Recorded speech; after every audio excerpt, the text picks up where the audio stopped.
Howdy folks, Max Caveman here, bringing you back to my journey to the Pokemon 2024 World Championships.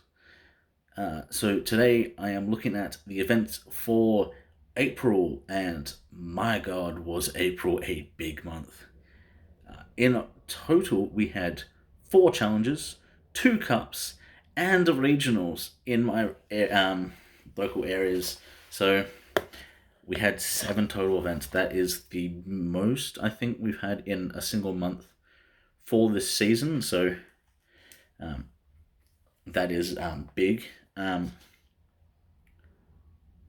Before I actually get into the events, just a little bit of knowledge. I did get very sick and end up in hospital at the start of this month, so it affected how well I could focus in the first couple of events. Sadly, for the first event on the 7th of April, which was a cup, I could not attend because I still was in hospital. I was just, yeah. Luckily, this was the last day I was in hospital, so for the next event, the very next day when I got out of hospital, I did go immediately down to a challenge, for which probably wasn't the best option. But with the regional fast approaching, I definitely needed some practice. I did try using Pokemon Live to do some testing, but I didn't have my physical list in Live because I had been changing stuff physically before adjusting it in Live, so I didn't actually know what my deck looked like. I knew mostly what it was, but I didn't. So starting off on the 8th of April, we have a challenge. 4 rounds, best of 1.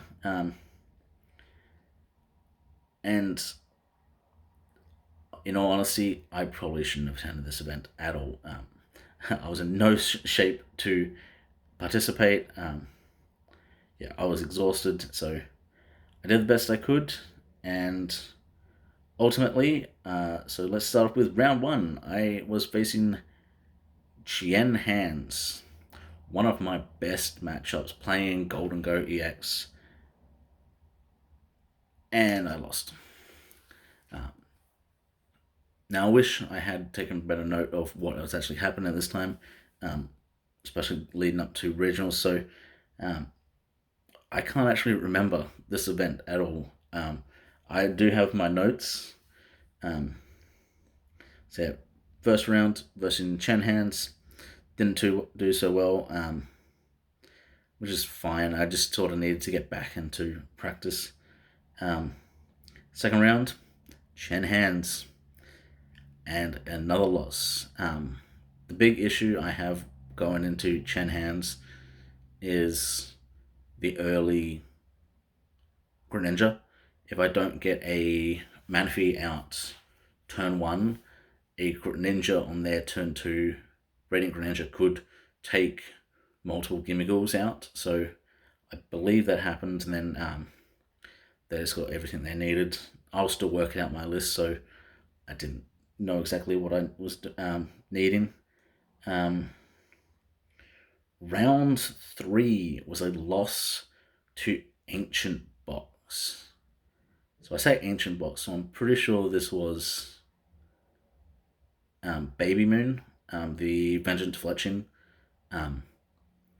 Super amount of it just basically swings very hard into my deck, and I get no advantage because taking 1 prizes is really annoying. That's the main thing I found out with that deck. They got set up too early, and yeah, like I was sort of helping them along. It's like that sort of matchup makes me want to run more Lost Vacuums to get rid of their Ancient Booster Capsules, but then they could easily just be pitching them off for something else. And I was, at this point, I was really starting to really feel it in my chest that I was not doing so well at this point. So I just wanted to play it out, see how I do overall.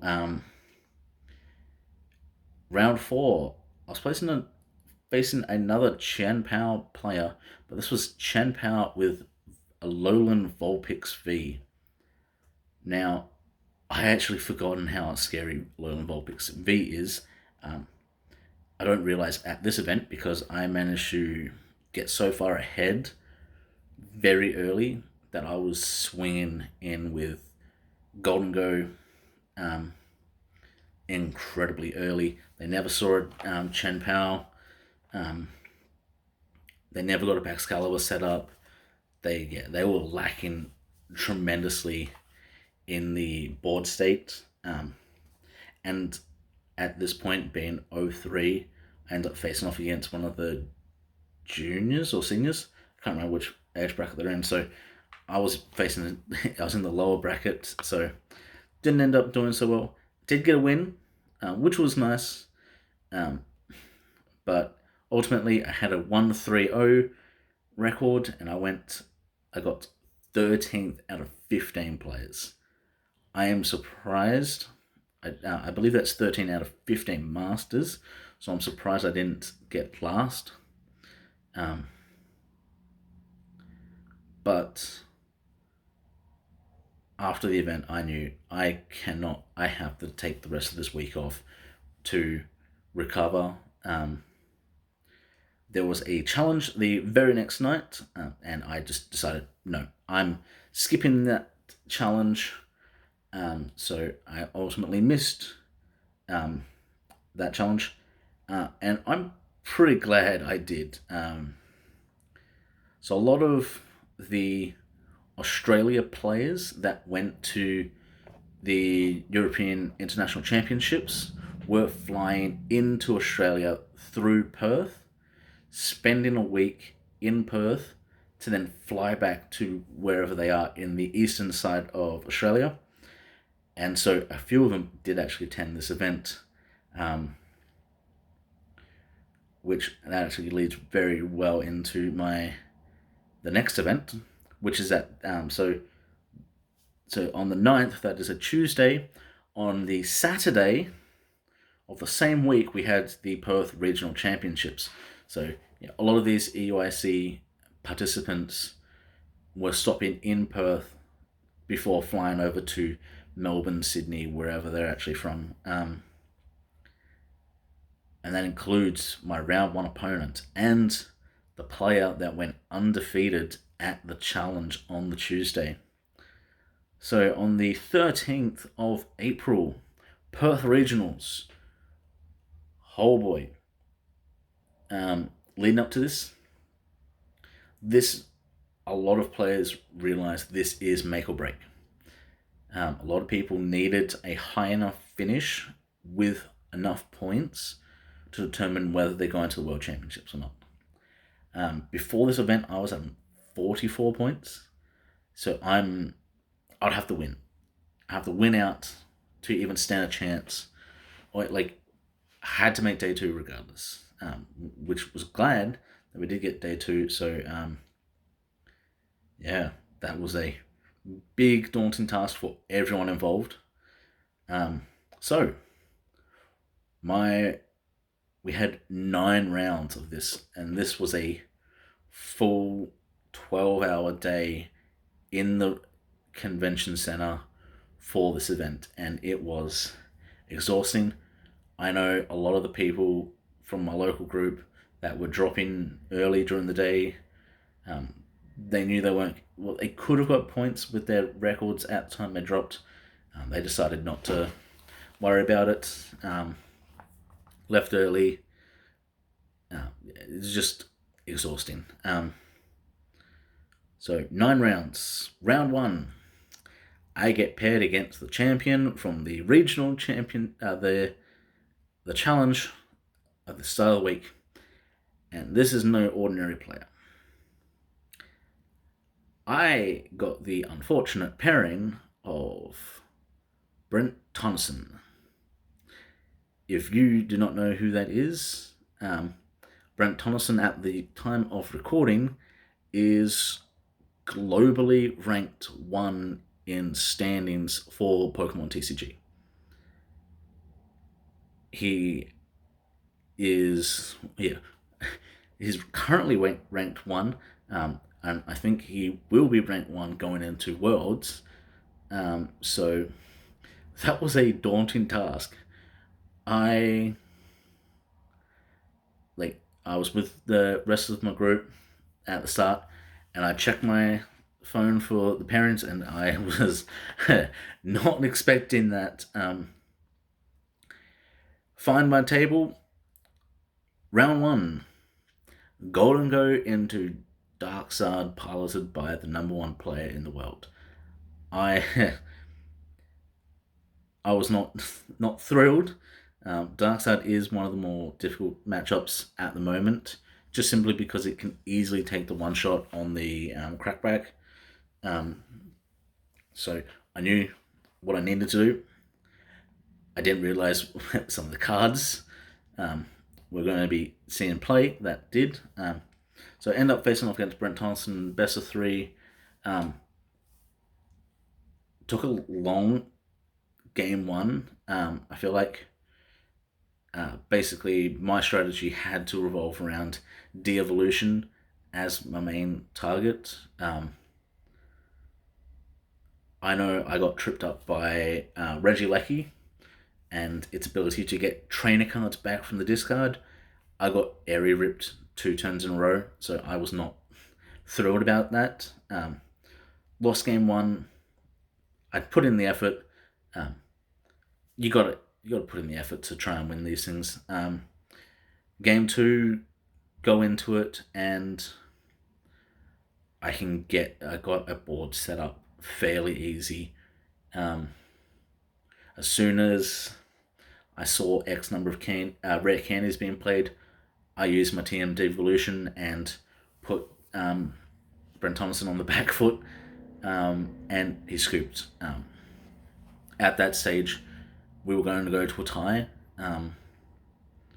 with the amount of time that was left, because it looked like it was going into my favor.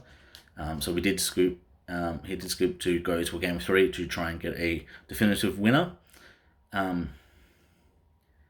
And then we're proceeding into game 3. We're getting stuff set up, and time was called. It would have been better if we had a little bit more time at the start of this round, the start of game 3. It was interesting because we did get up to a stage where I was ahead slightly, not by much. And I was turn 0 as time was called. There's Pidgeot and Darkside on the field, and I just slap a TM Devolution on to my Gholdengo, de-evolve, and it's we work out that it's a tie. There's no way for either of us to get all the prize cards remaining, so I tied the number 1 player in the world in the first round of day 1 of Perth Regionals. That was insane. I definitely needed a confidence boost after after getting out of hospital at the start of the week and then coming into this, and it's just like, yeah, I'm still not 100% going in, but I enjoyed it. Definitely put my best effort against one of the best players, if not the best player in the world at the moment. So, yep, tied 1-1 against the Darkside. Round 2, I'm facing off against another Darkside. This is a slightly different list to Brent's. Ultimately, I was too slow off the get-go for both game 1 and 2. Game 1 was a lot longer than it really should have been, but it never got to the point where it was yes, I have lost, or they have lost. It was too close right up until the very end when we did go into game two, and then game two was just, it was too difficult getting area ripped using Devo while they had candies, and um, yeah, it just wasn't the best. So I end up going 0-2 against a Dark Side player, um, which is fine. This player I've played multiple times, and they keep on changing decks. So I would go into sit down across from them, and then just go, "Oh, that's not what I was expecting you to play." And then yeah, Darkside is sort of the it is the best deck in the format at the moment, whichever list you are running. So facing off against it is sort of like, okay, I know I have to deal with a lot of stuff very fast, and it hits like a truck. So that's a big thing. Round three, I am facing off against a very interesting deck that I was not expecting to face at regionals, simply because of discussions that I've been having at local stores and stuff. That this is not the version, the deck you play. You play a different deck instead, with the same premise. And I faced off against Wugtrio Mill. Yeah, I was expecting Great Tusk Mill, and then as soon as I saw that Wiglet flip over, I was just like, okay, I know what I have to do. I know where the issues are, the danger zone is here. Um, but very interesting hit, Wild Trio Mill. I know at least two players were playing Wild Trio at this regionals. There was the one that I faced on the bottom tables, and there was one up at the higher tables that managed to just win out early in the day. So um, this is actually fairly simple. Basically, don't lose my resources, and then I got Radiant Greninja up, and then I can hit two Wiglets or Wug Trios and take knockouts. It was smooth sailing. Um, yeah, and then I just basically just get everything that I needed out of the deck, and just prayed my recursion cards like Superior Energy Retrieval, Super Rod, Silene, they weren't prized or discarded, so it was fairly simple. Easily took the knockouts and won both games. So I won 2-0 against Wugtrio Mill in round three. Yeah, fairly simple.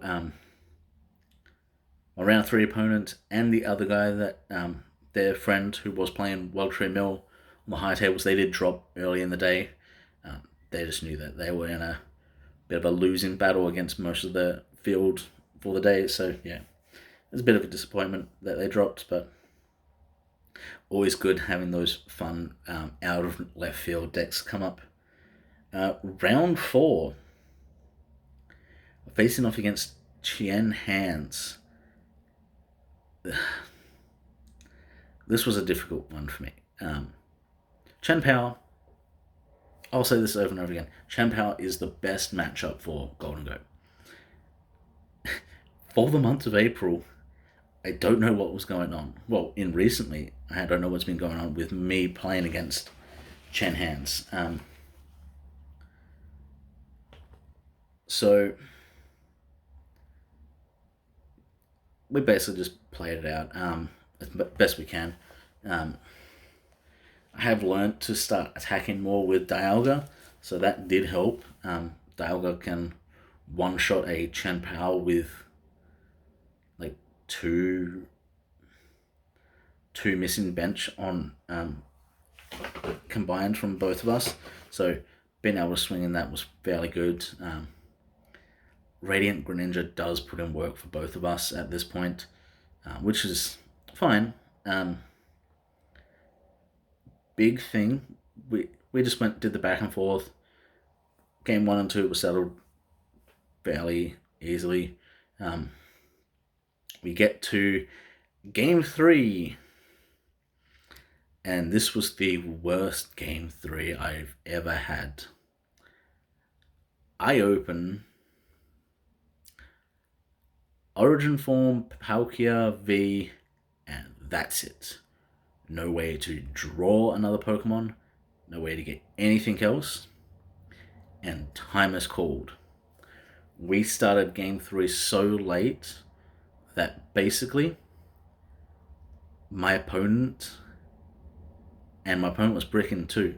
My opponent just needed Rare Candy, Baxcalibur, or to get those two cards in any way possible, and they win the game.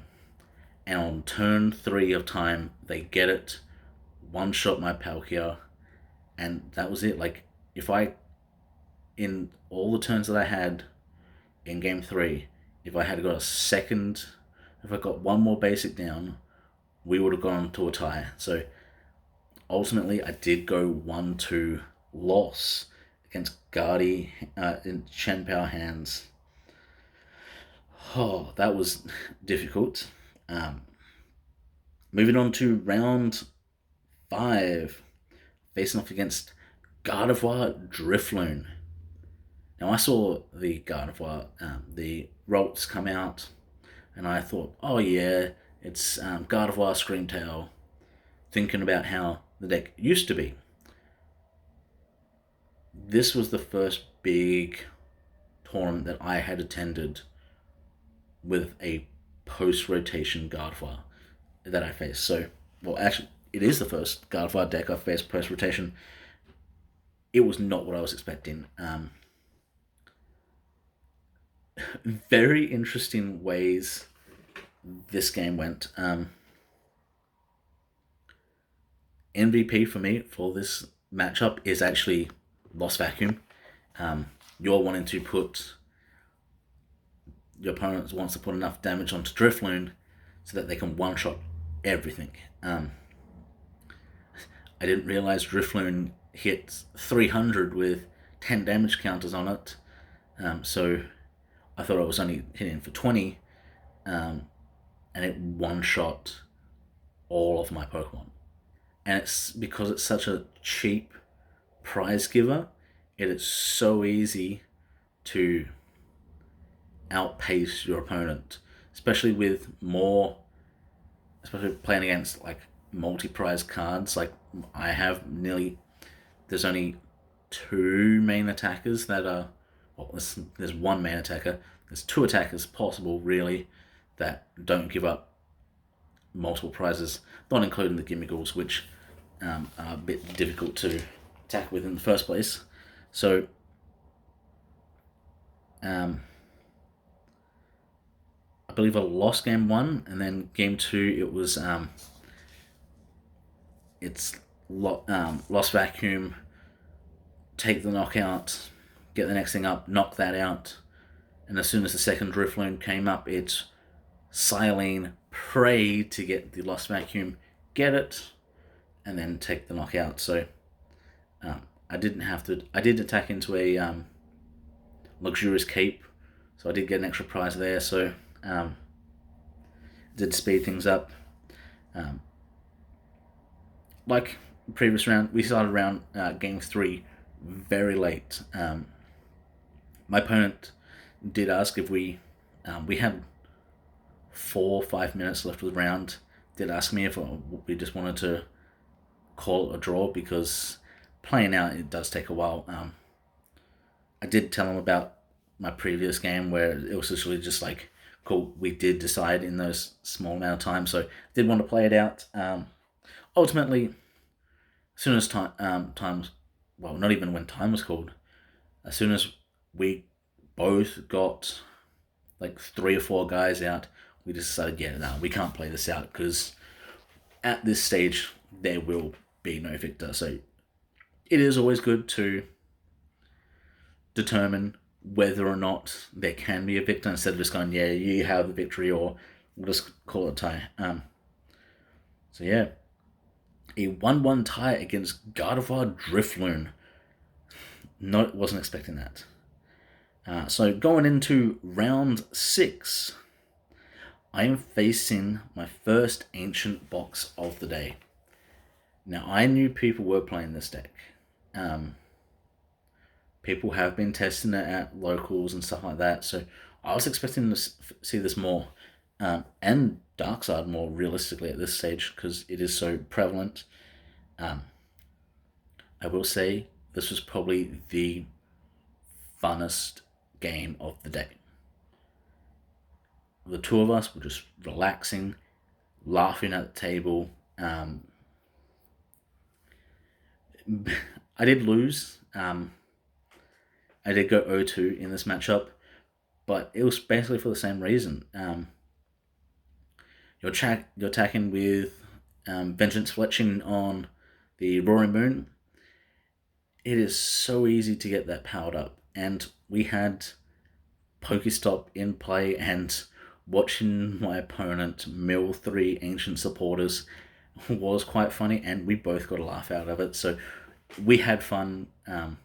We did actually take quite a long time for the best for the 2 games that we did have. So we had fun in a long 0-2 match, which I was glad that I at least wasn't there stressing. I do like playing towards the bottom tables at regionals because that's where a lot of the funner decks are, not the hyper focused like Darksards were smashing it up in the top tables. So yeah, 0-2 loss against Ancient Box. That's fine. Moving on to round 7. We have a deck that has changed dramatically since rotation. I was facing off against Lost Tina. Now, the big thing about Lost Tina going, well, before rotation was they like to stick Path of Peak early. With Path of Peak gone, it's a bit different. Geez, how did this game actually go? Basically, I knew my main goal was Moonlight Shuriken, the little guys, Coinbone, Make It Rain, the big guys. So it was simple. Ultimately, we went 1-1 tie. Another tie. This is a it's around this point that a few more people were starting to drop, so that's fine. It is what it is. Like, I get the Lost Tina matchup, but yeah, I was fine about it. It's one of the ones that I usually struggle a bit with. So just glad with the tie. Round 8, I faced another Darkside player. Now, this player is one of the locals, so this was actually, I think I only played one true local and then 3 WA guys, West Australia guys, in total. But yeah, this guy, true local, and very new to the game. Had only really been playing like at events, not just at home, for just over a month or so. Got told, might as well come down. It'll be a fun day. You get the regional like promos and stuff like that, and they had a good time, which was good. And their partner was actually sitting right next to them, so that was pretty good as well. They had fun. Now, this Darkside is a slightly different to the Darksides that I had faced early in the day, and this was an Entei build rather than a Pidgeot. Actually, I believe they had Pidgeot. I can't remember if they had Pidgeot or Bibarel in there, but the main difference was the Entei, which they did get out early both games. I think it was their starter. And basically, so long as I don't know if they even got Manaphy out. Can't remember, but it was actually quite easy for me in particular to get these wins. Did put in a little bit of work, but then as soon as I was attacking with a Palkia V into the Entei, and then Greninja attacked the bench if I could. But yeah, swinging in with 7 energies into a Dark Side is a bit difficult sometimes, so that was good. Yeah, so ultimately we had fun. I went 0-2 in that game, so that was another win. Now, round 9, final round of day 1. I actually got to face off against a deck that I knew a couple people might play because it is a bit better post-rotation, and that was Origin Form Dialga. And this is a very interesting matchup.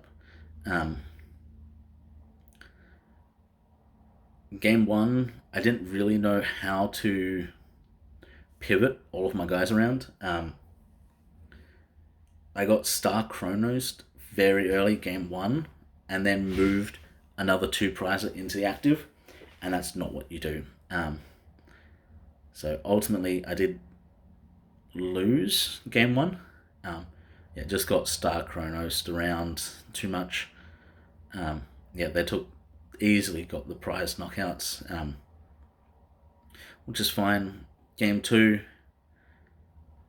Star Chronosed again, but this time I only gave up 3 prizes instead of 4, which actually did matter, because I was able to then just make it rain for victory. And then we started game 3. I was very worried about this, because realistically, I had a chance at getting points in my mind, and I knew that I basically had to win this game to even consider it. An interesting point came up when my opponent was using Metal Maker of Metang from Temporal Forces, and he had 2 Dialgas on the field, one in the active and one on the bench, and so there was a V star in the active and a V on the bench, I believe. Metal Makered, so it had 2 Metal Makers. First one only got 1 energy, and ultimately decided to put that 1 energy on the bench. Second Metal Maker for 3. If they had attached both Metal Makers to the active, they could have Star Chronos and swung the game in their favor. Sadly, they chose to attach to the bench, and then I was able to knock out the active V-Star, and sadly, right towards the end of the game, after time was called, they accidentally missequenced their hand and lost the game on turn 3 of time. They played Iono to try and get out of it, and I drew into Arven. Arven allowed me to get the Prime Catcher that I needed to swing with my Palkia against their Lumineon or their Mew, because I had not used my V-Star power at this time. So I Star Portaled onto my active and then took the 2 Prizer on the bench. Now what they should have done, instead of using the Iono, should have used the Ultra Ball in hand before Iono, because then they could have Star Chronos and not given me the last turn of time. Therefore, it would have been a tie, I believe.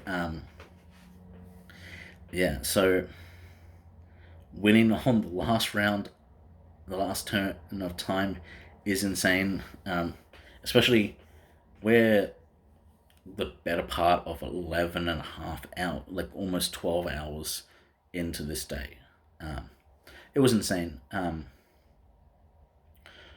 Ultimately, I went 3-3-3, 3 wins, 3 losses, 3 ties, and I got 127th out of 257, meaning I got top 128 points for the event. And I was thrilled. I looked at it and I thought, for some reason, I thought it was 126 points. Said it to my mate, and he's just like, "Oh, you got points?" And I was like, "No, I didn't." It's like, "Oh, it's 128 points today." So, yeah, 128, which gave me 40 points for the event. Yeah, that was insane. Definitely a day to remember. I would just like to point out something. I did speak to Brent Tonneson again during later in the day. He went 801, and the fact that I was the one in 801 really, really thrilled me a little bit. And it made me realize something talking to him later in the day is that people scoop super early if they think they're just not going to win. Even if they. Apparently, people were scooping in game 2 while being behind. They lost game 1, go to game 2. As soon as one prize was taken, they're like, "Nah, I'm done." And that was rather interesting. I think the fact that Brent only had like 2 or 3 full finishes during the day really was an interesting mindset thing that I noticed about the event. And I saw a couple other people basically conceding as soon as the actors were revealed at the start of the turn, and that was it. There's like, "Cool, can't win, I scoop." So yeah, that mindset thing is definitely a big issue going into some events. But there's still 3 events to go through here, so let's continue. The next event was the following Sunday, the 21st of April. This was a challenge. We had 5 rounds in total. So let's have a look at it. Going into round 1, I faced off against Arc Vulpix. So Arceus, Alolan Vulpix. And I did not realize how terrifying Alolan Vulpix is into my deck. So I handily lost this game. I went 0-2 incredibly easily. Game 1, having to face only Alolan Vulpix, that's it on the field, and none of your ability Pokemon can hit it. I have 5 ability Pokemon on my field. So, yeah, that was an easy game 1. And then game 2, I mulliganed 8 times, and then they got 2 Alolan Vulpix V-Stars set up, and then used Tauros Scenario to get rid of the Arceus, and then I was left with just Vulpix. So, just a sec.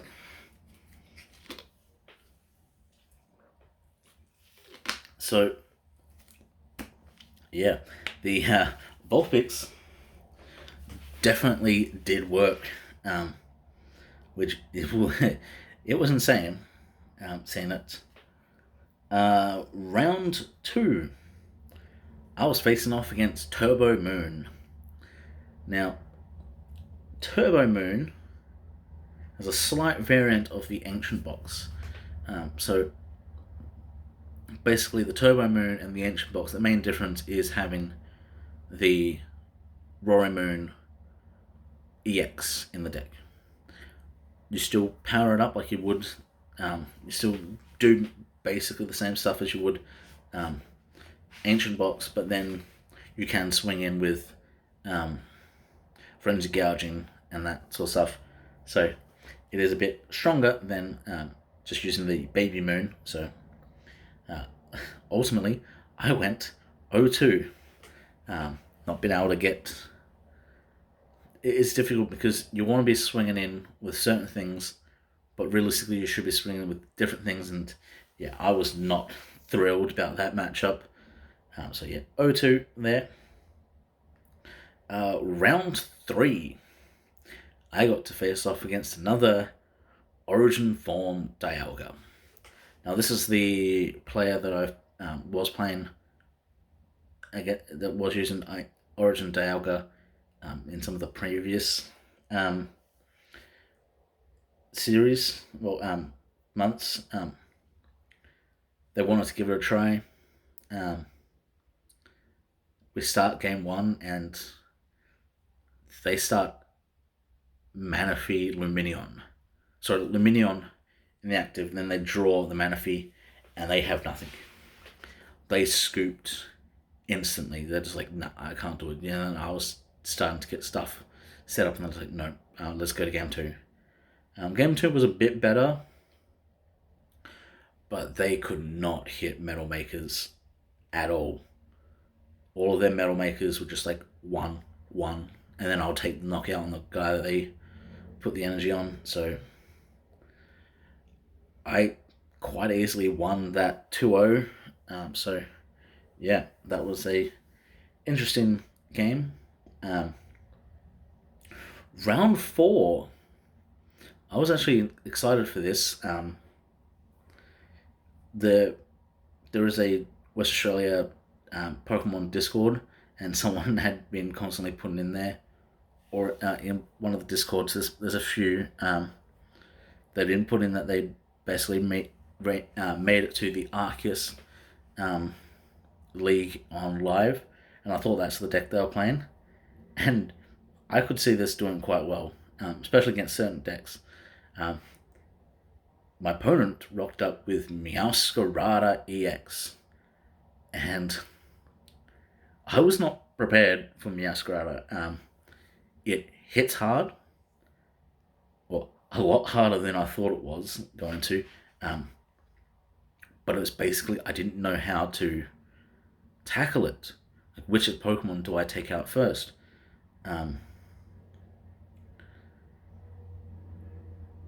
Ultimately, we go 1-1 and start game 3 with like 2 minutes left.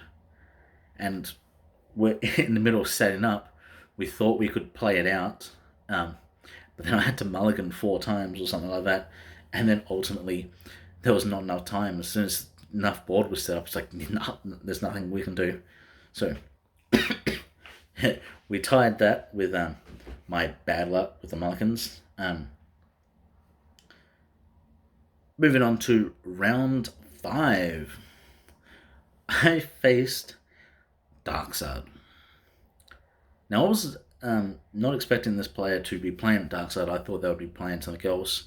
Not really sure what, but a lot of people are mainly playing Darkseid at events at the moment to get the last points they need for Worlds. So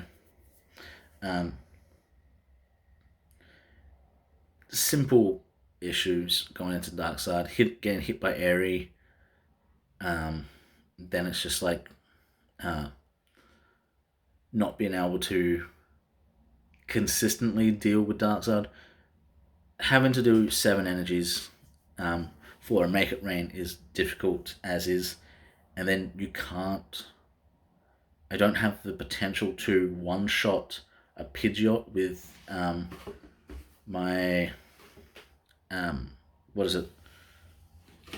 Not able to one-shot with the Palkia, so ultimately did come up short, did go 0-2.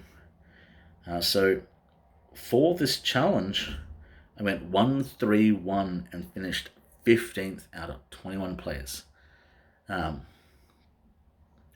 Ultimately, I didn't really want first or second, something like that. I wanted top 8 points. Would have been nice, but yeah, I did okay. it was funny rocking up, and it's just like, oh, you're the guy that beat that didn't lose to Brent Tonneson. It was it was actually funny how many people actually approached me about that, because ultimately I was the only person that didn't lose to Brent from WA, from Western Australia. So I think that was all through the entire regionals. I think he did ID with a couple people to just get a bit of a break. So it was fine. Moving on to the 27th, and this is a cup. Oh boy, I had actually been preparing a new deck for this cup. Ultimately, it was not ready in time, so I did end up sticking with my Golden Goat deck. But interesting enough, when I was re-sleeving my deck, I was missing a card. Turns out my round 5 opponent from the previous challenge accidentally scooped it up when we were packing up.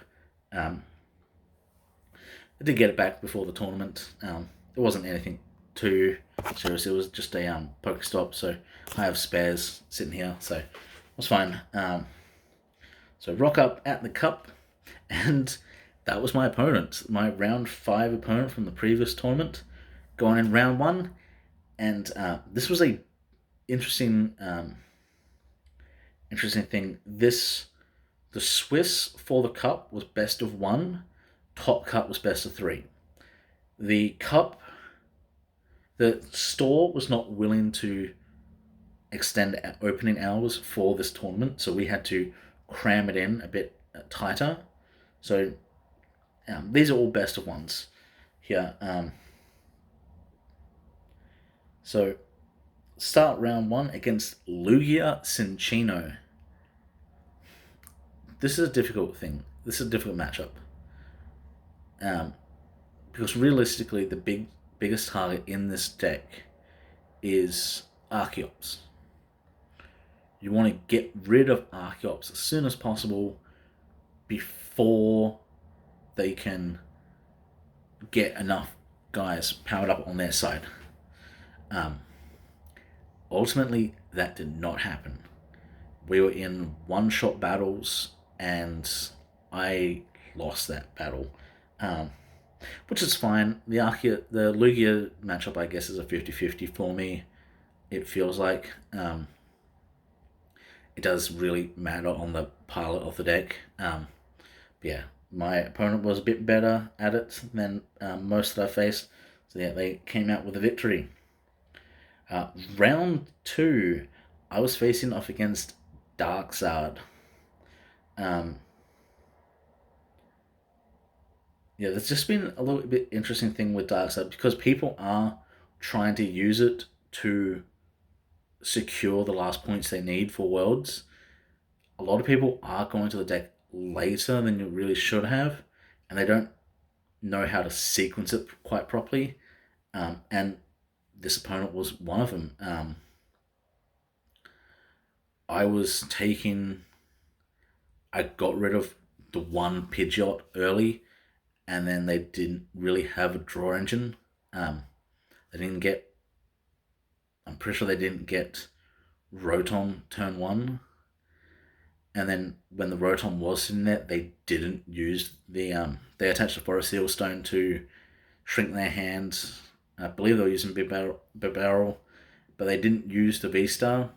So as soon as I took the V-Star, I knocked it out, and they couldn't use the V-Star for the rest of the game. So that helped, but they wanted to hold it to guarantee victory. And I see that. That's a good point. But yeah, the fact that they didn't use it did slow them down enough that I did walk away with that win. So I was actually quite thrilled with that. So yeah, moving on to round 3. I was facing off against Great Tusk Mill. Now I'd heard this player was playing Great Tusk Mill, and I was actually worried. I had faced off against a Great Tusk Mill player in a casual game, and they did win by deck out. Now, I was playing a 59 card deck because I didn't realize that I was missing my one Pokestop at the time. I did find out a couple of days later, but knowing how well Great Dust Mill works into my Golden Go list sort of troubled me, because Golden Go's, well, I find Golden Go's main strategy is to basically deck yourself out. You want to get so thin in your deck that you've got all the resources you need and you have been taking the knockouts as you go. But if you can get basically your last turn, you run out of cards. That's one of the more consistent ways I have seen the deck run. So I was worried. I actually didn't get a single Golden Go out. I was swinging with Palkia V-Star just because it was... I filled my field. They weren't doing any damage. And then I was just picking them off. And yeah, just like not drawing into the Golden Go because I was guaranteed one-shots every single turn was just a good thing. So yeah, that worked out in my favor and I won that game. Now at this stage, I was talking to one of the guys from Locals, and we were talking about how if we both win round 4 and then face each other in round 5, we were just going to ID in round 5. Because you have to make top cut to then go to the best of the 3 Swiss. And then we paired round 4. This was difficult. So my opponent was playing Turbo Moon, and I've not really played Turbo Moon enough to know which ways it goes. From watching him play a lot with this deck, because he's getting quite good with it, I knew sort of the steps that the deck takes. But at the time, the big thing came down to I had a Star Portal that I wanted to use, and I realized later that I attached to the wrong guy. What I had done was I had attached to Palkia, to swing with Palkia. What I should have done was swing with Radiant Greninja instead, putting the damage onto the Roramoon EXs. That way they could not use Frenzied Gouging. That was my biggest mistake. And realizing that at the end of the game was a bit difficult. But now I know for the future what I should be doing in that matchup realistically. So yeah, that was the big thing that I need to take a note of for next time. So yeah, that was a loss for me. Moving on to round 5, and this is a winning in for both of us. So I was a bit nervous, and I'm facing off against Darkzard. This match, I was actually ahead for the most part for this entire game. Basically just controlling the board just enough that it was slowing my opponent down. Go to do in the last couple of turns, I had an option to do something and I didn't. And there was like 2 cards. I think there was like 1 card that my opponent needed to get the out. In hand, I had knockout for anything next turn. So basically I knew I had game on in my hand going into what was going to be my last turn. And my opponent top decks Power Pad. Power Pad puts back Airy. And then quick searches the Airy, ripping the 2 superior energy retrievals from my hand. and that lost me the game because those were my last superior energy retrievals, um, and I would have needed to Silene them back into the deck, but I had already used Silene in the game and I didn't have my own power pad, so that was devastating. Yes, I could have used the superiors to get the energies beforehand, um, which would have been the play. It just at the time, because most decks only run like the one-off Aerie, they had to specifically top deck Power Pad because they couldn't quick search for Power Pad and Aerie. So yeah, they had to literally top deck Power Pad, and that's what they did, and that won them the game. I scooped because like I can't attack. That's it. There's like that, and then they just swing in and win the game next turn. So yeah, that was my cup experience for that day. In the end, I went 2-3 and placed 12th out of 21. Now, I got a bit confused. I did wait around to see how my mate was doing in Top Cut, and one of the guys dropped. Now, this has happened a couple of times that we'll have people that are like trying to work out if it's worth them staying for the final rounds, or like if they just ID stuff like that, and then they just leave in the middle of Top Cut. It's like, oh yeah, you can have the win. It seemed a bit strange to me, because if you're just going to leave early, you might. I don't know. It's an annoying thing when people do have to leave early. So I don't know how they should have dealt with it, but it is what it is. Now, on to the last event of the month, and it's literally the next day. The 28th of April, we have a challenge. We have 4 rounds here, and go into it. My first round opponent is playing Chen Hands, and both games. This is best of 3, and both games, I do not get Manaphy. I had a chance to get Manaphy game 1. Opted to get a second Gimmighoul, and then turn 2 Greninja. Like players, my opponents turn 2, they just go cool, swing with Greninja, take the 2 Gimmighouls, and then I'm on the back foot. Yeah, that was not pleasant. Even in the second game, I had to get 3 Gimmighouls out, and my Manaphy was prized, so I couldn't get it out of the deck. And then, yeah, swinging in, taking those knockouts, and then I have to slowly power things up and recycle everything. Yeah, not the best, and yeah, I went 0-2. It's annoying knowing how well I do against Chen Pao, so yeah, I was a bit annoyed with that. Round 2, it was against Chen Hands. I'm pretty sure it's the exact 60 that I just faced, and similar circumstances, not getting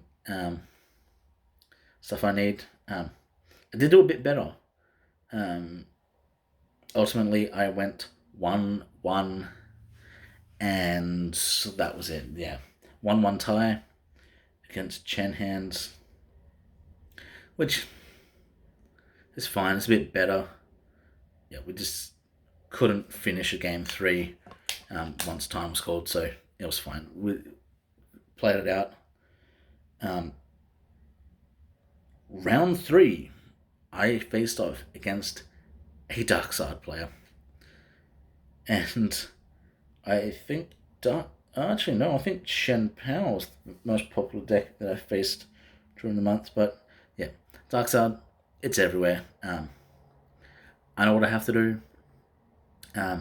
Sadly, got to the stage where I could have been taking the final knockouts, and then a Radiant Charizard comes down the bench and have so for game one, the Radiant Charizard just basically guaranteed knockout. So I was not thrilled with that. And then game two was just too difficult to get everything I needed. Just trying to get that 7 energies back, and it was too much. I think too many energies were prized as well, so I had to 2-shot, which, yeah, not fun. Yeah, so we went 0-2 against Darkseid. And then round 4, I was facing off against Darkseid again. And ultimately, I didn't even want to do this match. In the previous round, the guy that I'm now playing did call the judge over, and he was not acting the best. I guess that's the best way to describe it. Basically trying to rule shark his opponent, and the fact that was like trying to maintain speed through the game actually cost me in his previous round. And because he was sitting right next to me, I was just like, okay, I need to make sure I'm doing things a bit faster, and then that actually cost me the game. Had Collapse Stadium out. Iono'd us both, and I needed that turn to get the card that was on the bottom of my deck. And because he was trying to, I was in this match thinking I need to play as fast as possible and make sure this is going fast enough, because I don't want to have to deal with him calling judge because of slow play and stuff. But there is a balance in that, because you can go too fast and then your opponent misses what you do. And I just slam a couple after getting Iono'd. I draw into a couple Gimmighoul's, play them down, play a Nest Ball to, in all honesty, I just needed to shuffle my deck. And then there was a Club Stadium out, and I had 4 guys on bench, so I couldn't legally activate Nest Ball. And because I had played Nest Ball, picked up my deck, and then he said, no, you can't do that. And then pointed out, it's just like, okay. And because I had seen the bottom of my deck, even though I had just Iono'd it to the bottom of the deck, so I knew what was there, it was a double prize penalty, and it's just like, nah, I can't play out of it. I needed, he was on 3 prizes, so technically I needed to take 1 more at this point, and then it's just like, nah, I can't play out of this. So yeah, just like, I'm just like, nah, that's it. Like, I need that 1 more turn. So basically scooped game 1 because of the penalty, which, I mean, it is fair. I did illegally activate a card, but the fact that I knew what was there and I just needed it for a shuffle was the most annoying thing, because I could have used something else to just shuffle my deck, but that's the one I chose. And then game 2, I was still just like, no, I didn't really want to play against him. And then, yeah, I was just like, cool, Darkseid does Darkseid stuff. And then, yeah, I lost 0-2. Wasn't thrilled, but at least that game was over. I was more happy to have the game over than it was to actually be playing against the opponent. So ultimately, I went 0-3-1, which was not the best, but I wasn't last. I got 13th out of 14 players in Masters. So overall, that was a stacked month with events. Now, I do believe May is the last month with local events. So we have 6 events coming up in the coming month. of well, in May. So hopefully I can attend a few of them. I believe ultimately I will have to miss 2 events, including a cup. A cup and a challenge, I believe, are the only 2 that I have to miss. But we are getting pre-releases and a new set released in May as well. So May is going to be a big event heavy week or month for me as well. But ultimately, for the month of April, I did walk away with 40 points thanks to the regionals, and that puts me at 84 points overall, and it has given me a bit of a goal change. Because regionals was the basically cutoff, can you make it or not? I basically had to get points in all the cups that I attended, plus win out basically all the challenges I attended too. And since I couldn't do that from immediately after the regional, then that basically means that I can't attend the World Championships for 2024. So now my goal is simply to get at least 100 points overall. So I need 16 points from the month of May, which is doable, seeing as I only have 3 placements at events. So doable, but I think a few people are more willing to just give up wins to people that need those last few points. So that's it for now, I guess. I know this video is quite long. It's basically movie length at this stage. And if you do stick out through this whole thing, thank you very much. Hopefully you come back for May. But that being said, I hope you enjoyed this. Enjoy the rest of your day, and I'll see you all next time. See ya.